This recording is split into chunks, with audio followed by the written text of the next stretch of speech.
لو انت مان بتتفرج على افلام كتير فانت اكيد هتتصدم من كم الرعب اللي ممكن دمية زي دي تعمله. اما بقى عن نفسي فانا مرحلة الرعب مع الدمى دي ابتدت مع تشاكي، واللي بيتفرج على رعب عارف قد ايه تشاكي ده مرعب.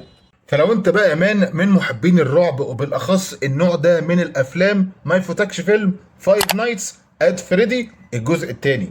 الفيلم يا مان لسه نازل السينما في مصر يوم 3 ديسمبر، وطبعا تكمله للجزء الاولاني وبيزد على اللعبه الشهيره اللي برضه من نفس الاسم فايف نايتس ات فريديز. بتكمل بقى الاحداث على مايك وفينيسا بعد الجزء الاولاني، بعد الاحداث المرعبه اللي حصلت بعد ما انتقلوا لمدينه جديده عشان ينسوا الاحداث اللي حصلت. لكن بتحصل احداث مش هحرق عليك، بترجع تكمل وبيكتشفوا حاجات حصلت ليه اصلا في الجزء الاولاني. سواء بقى كنت من محبين الرعب او حتى كنت من الناس اللي بتلعب اللعبه دي، يبقى اكيد مش هيفوتك الفيلم. وتابعني بقى اول باول عشان تعرف كمان كل جديد عن الافلام والمسلسلات. لايك وشير واستنى الجديد.